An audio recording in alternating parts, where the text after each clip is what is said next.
Sa wakas, ito na. After more than a month ng aking paghihintay, nakuha ko na, natanggap ko na ang aking tax refund mula sa CRA o Canada Revenue Agency, mga kababayan.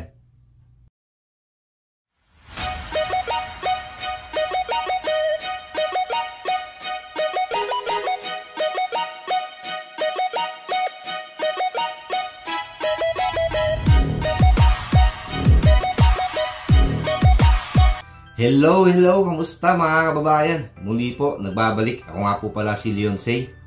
Sa mga bago pa lang po sa akin channel, ngayon pa lang nakapanood, huwag niyo po sana kalimutan i-like yung video natin. Tapusin niyo po. Pakishare na rin po para makapagbigay ng inspirasyon sa ibang mga kababayan natin. At huwag niyo po sana kalimutan mag-subscribe dito sa baba. At pindutin niyo na rin po yung notification bell para maging updated kayo sa mga susunod pa nating video dito sa Canada, mga kababayan.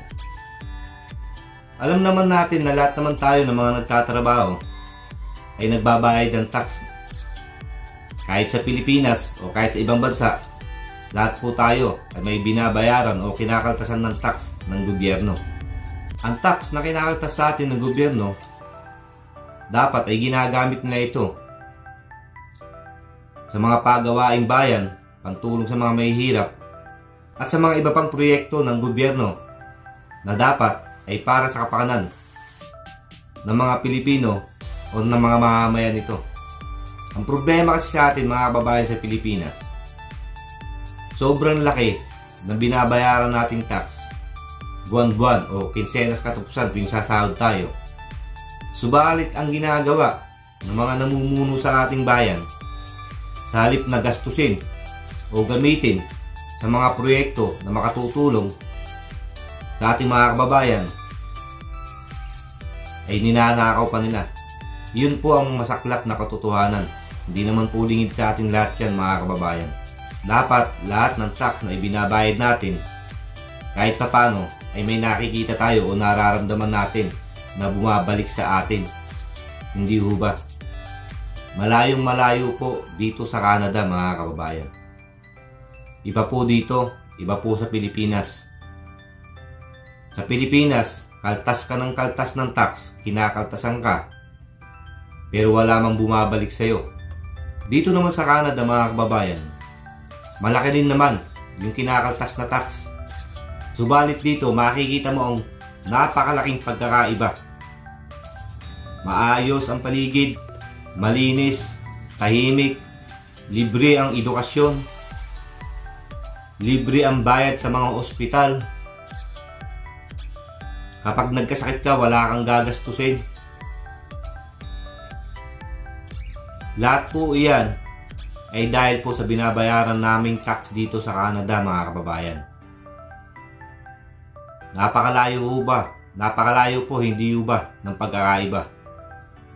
Dito, ang binabayaran naming tax, makikita mo, mararamdaman mo na bumabalik sa'yo.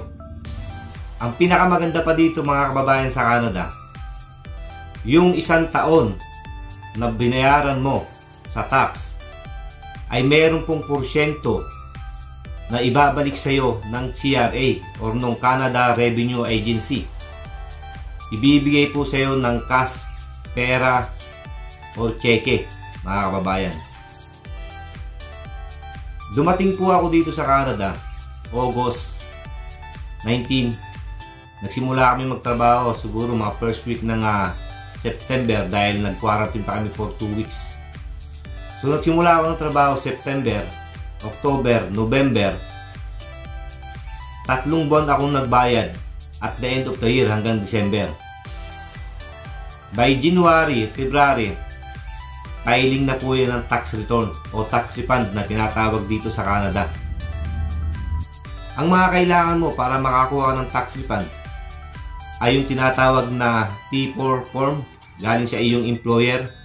Doon nakasaad yung mga binayaran mong tax at doon, base sa T4 form na yon, doon kukwentahin kung magkano ang makukuha mong tax refund.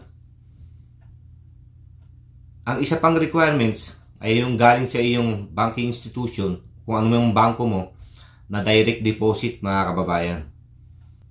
Para yung pera mo na makukuha sa CRA ay i-deposit mismo ng CRA sa iyong bank account. Direkta na po sa account mo, doon mo na po makukuha. Ibahan naman po sa amin, dahil po first time po kami na makakakuha o magpapay ng tax refund. Hindi po kami pwede sa direct deposit. Sa amin pong mga baguhan ay galing pong CRA, magpapadala po sila ng cheque kung saan kami nakatira. Paano nga pala o sino nga pala ang pwedeng magkwenta ng iyong tax refund? So hindi naman po tayo accountant, mga kababayan. So kailangan po natin ng isang certified accountant na gagawa, magpapile at magkukwenta ng ating tax refund base sa ating T4 form na galing po sa ating employer taon. Sa akin, simula ako ng September hanggang December, binayaran ko ng tax hanggang September, mula September hanggang December lang po. Kung ikaw ay datihan na dito sa Canada, once na na-file mo na ang iyong tax return o tax refund, within 1 week po makukuha mo na o matatanggap mo na mismo sa iyong bank account ang pera galing sa CRA. At kung ikaw naman po ay baguhan na tulad ko, aabutin po ito ng 2 to 3 weeks. In my case, mga kababayan, inaabot po ng 1 month bago ko nakuha, bago ko na-receive. Kasi po, by check po yung sa akin. Ito po yung cheque na nakuha ko galing sa CRA.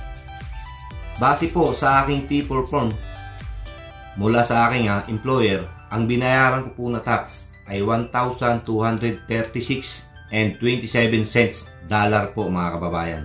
Mula September hanggang December. Nung ipinaayos ko sa isang accountant ang aking tax refund, ang nakuha ko pong tax refund ay $1,349.35. Sa pera po natin ay katumbas ng mahigit 50,000 pesos, mga kababayan. Hindi baling nagbabayad ka ng malaking tax dito sa Canada, mga kababayan. After naman ng January, February, meron kang aasahan na tax return, tax refund mula sa gobyerno ng Canada. Mas malaki po ang makukuha ng isang taxpayer kung ikaw ay isang single parent, kung ikaw ay may asawa, married or common law wife, ang tawag po dito sa Canada, kung hindi ka kasal.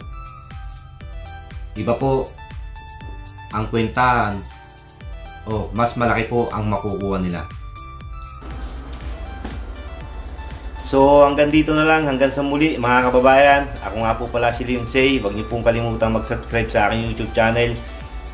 Pindutin niyo po yung notification bell para sa mga susunod pa natin at lagi kang updated sa mga susunod pa nating video, mga kababayan. Muli po, paalam. Salamat.